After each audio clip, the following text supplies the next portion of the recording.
Well, good afternoon, viewers. Today we have a 2012 GMC Garageman's Companion 2500 HD. It's gas, and it's here because there's a number of warning lights on. Let's have a look at the dash. Where's the key? There's the key.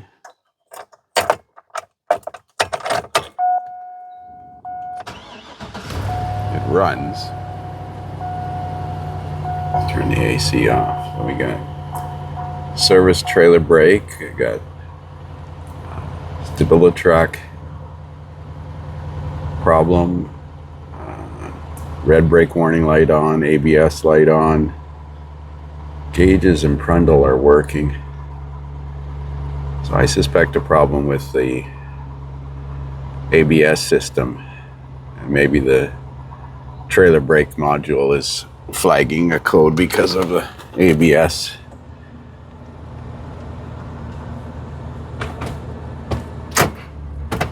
So let's bring it in and put the scanner on it and do a network scan, and let's start with that. So we got the VCI connected to the DLC under the dash, and we're going to do network scan. As I said, it's a 2012 2500 GMC. It should auto ID, and it should probably pull the mileage too, or the kilometerage.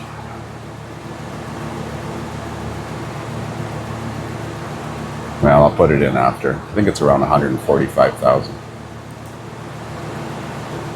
So let's do a code scan. I've got it running, and I can do that with a GM product.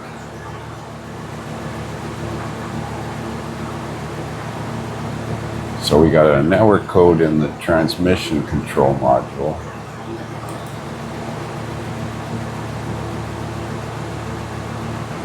U0121. U0137. Lost communication with the radio.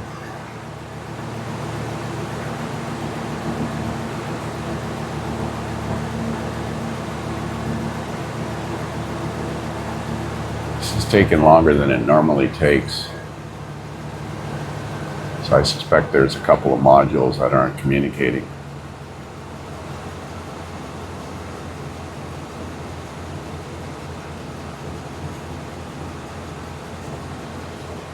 That's the end of the network scan. Let's see what we have. A couple of ugly codes in the BCM. Trailer brake control module is talking. System disabled, information stored, system disabled, U0073, lost communication with ABS.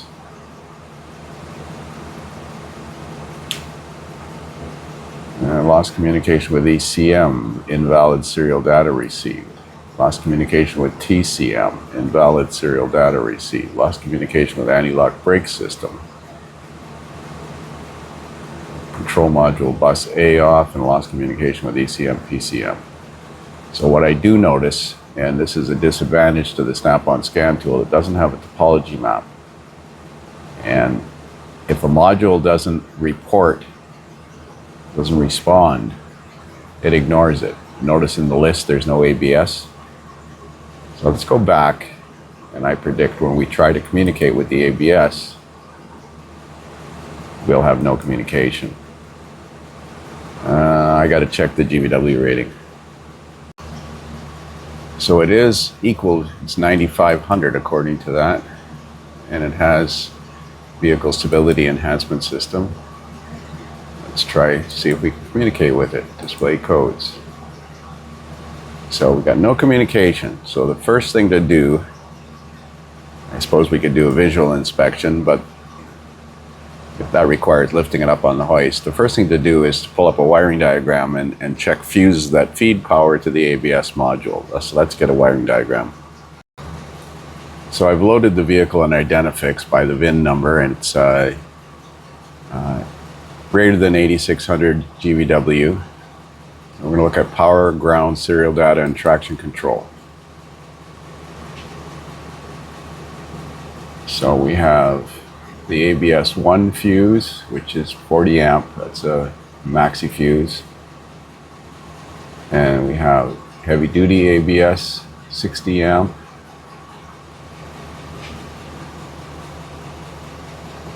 And we have these network wires.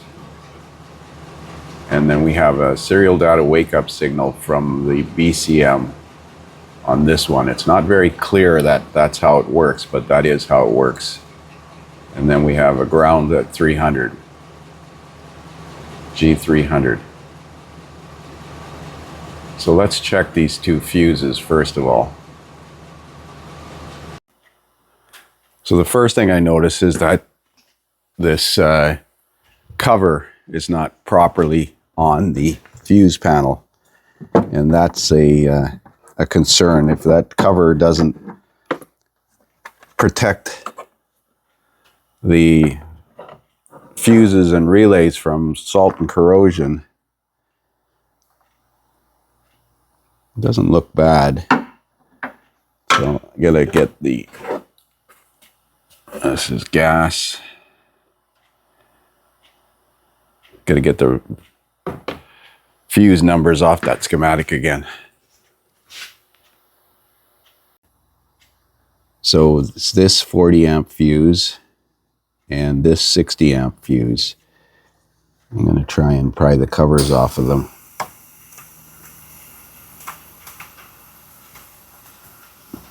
They look okay.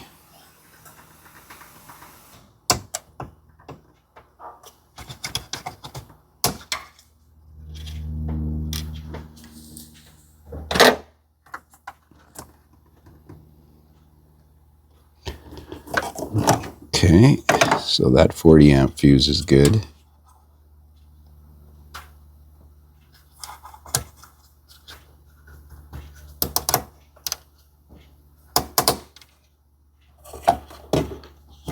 Let's see if we can pry the cover off of this one.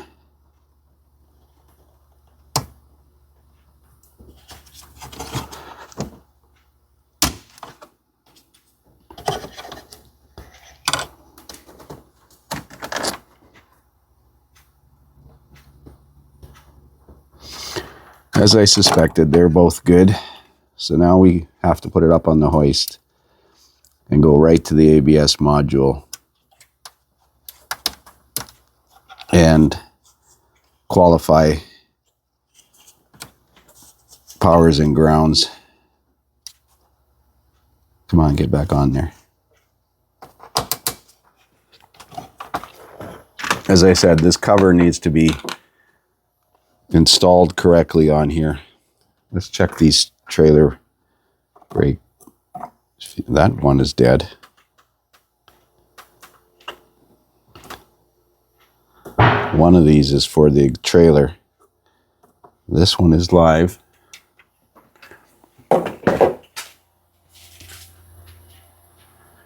Let's see if a camera is getting that.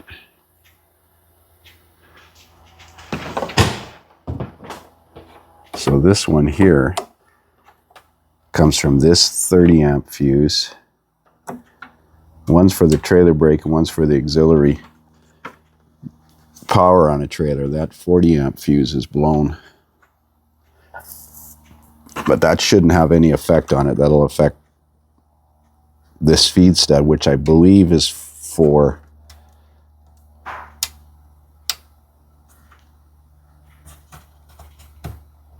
the auxiliary power, like to charge an RV battery.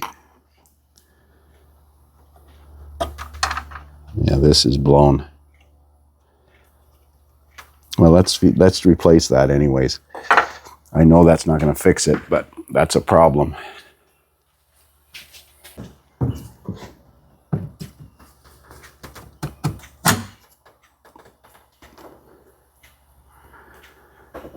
So we need a 40 amp J case fuse.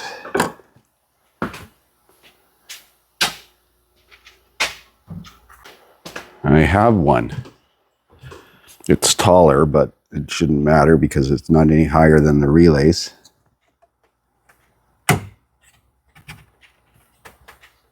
It's stands up a little taller, and it's not going to affect anything on this because these relays are that high anyways. Let's see if this feed stud has power now. Well, I got this set up on the hoist. Going to re-scan it. So we're underneath this truck looking at the ABS hydraulic unit, and it's damp, almost as if it might be leaking. I don't see anything obvious yet, but you can see the paint is coming off of the torsion bar here, and that would be caused by brake fluid, in my opinion, because brake fluid will damage paint. It's not been rust checked or oil guarded or anything like that. The lines don't look wet on top, but that's suspicious anyways. If you're wondering why I'm not checking the network, it's because the trailer brake control module, which lives down there, talks on the network, and it comes after the ABS module. So that network goes through the ABS module on the way to the trailer brake. I'm very suspicious of a hydraulic brake fluid leak out of that motor or something. Well, let's get this connector unplugged. Is there a latch missing off of this connector? I'll get it unplugged. Well, this turned into a shit show. I don't know how well the camera's going to pick this up, but when I unplug this connector, it's all melted. The two heavy red wires here are power. The module is burnt. As I was unplugging it, it was smoking. So I suspect that brake fluid's leaked internally into the module, so it's going to need this connector. It's missing the latch. It was just plugged in by good looks. And it's going to need this hydraulic unit replaced, which is a nasty spot to get at. All these lines going down from the top. Wow.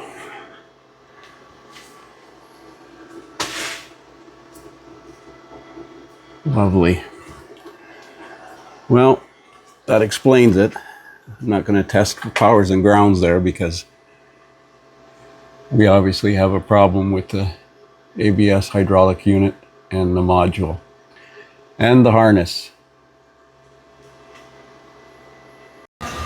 So now I have the ABS module unplugged. I'm just curious as to whether or not that'll cause a loss of communication with the trailer brake control module. Yeah, see, it's the network goes through the in and out of the ABS module on the way to the trailer brake control module. So that's why I didn't bother trying to qualify the network, because I had communication with the module downstream of the ABS. So theoretically the network is good. Well, this will be fun. I'm not sure if I'm going to do this or not. There's another dead giveaway. Brake fluid level is down. It's almost at the point where we'll be turning on the low brake fluid message. You can see that there's obviously a leak somewhere, so it's been leaking from that module for a while.